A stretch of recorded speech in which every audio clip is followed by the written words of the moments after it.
ചടങ്ങിനോടനുബന്ധിച്ച് ഒരുപാട് എഴുന്നള്ളത്ത് ഇങ്ങനെ പുരോഗമിച്ചുകൊണ്ടിരിക്കുകയാണ്.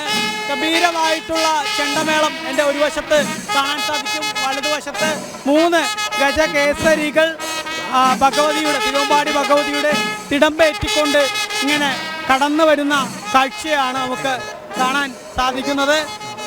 തിരുവമ്പാടിയുടെ ഭഗവതിയുടെ ഈ തിടമ്പേറ്റിക്കൊണ്ട് തിരുവമ്പാടി കണ്ണൻ എന്ന ആനയാണ് നമുക്ക് ദൃശ്യങ്ങളിൽ കാണാൻ സാധിക്കും ആ കടന്നു വരുന്നത്.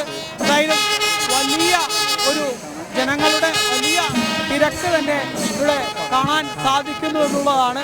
ഒരുപാട് ആളുകൾ ഇങ്ങനെ തിങ്ങി വിങ്ങി നിൽക്കുകയാണ് റോഡിൻ്റെ ഇരുവശത്തുമായിട്ട് നിറപറയും വിവിധ ദ്രവ്യങ്ങളൊക്കെ നിറച്ചു വെച്ചുകൊണ്ടുള്ള നിറപറയും നമുക്ക് കാണാൻ സാധിക്കും.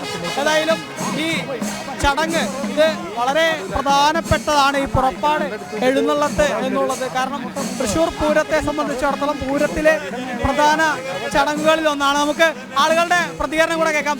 എങ്ങനെയുണ്ട് പൂരം വൈബല്ലേ? പൂരം വന്നു കഴിഞ്ഞാൽ പിന്നെ നമ്മൾ എന്താ പറയാ, ഒരു എനർജിയാണ്. ഞരമ്പി കൂടെയുള്ള തൃശ്ശൂരുകാരന്റെ വികാരമാണ് പൂരം.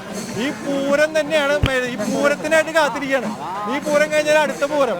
അതാണ് തൃശ്ശൂരിന്റെ വൈബ്, അതാണ് തൃശ്ശൂർ. മേളം, പൂരം, ആന, കോട്ടി, എല്ലാം വെട്ട അങ്ങനെ കാലഘട്ടം പൂരം ആകെപ്പാട് തകർക്കാണ് ഞങ്ങള്. തകർത്ത പൂരം അടിപൊളി.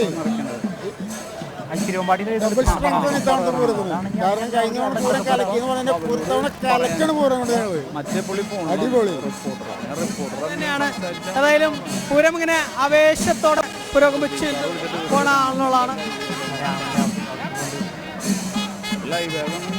റിപ്പോർട്ടറൊന്നും ഞാൻ പോവാറുണ്ട്.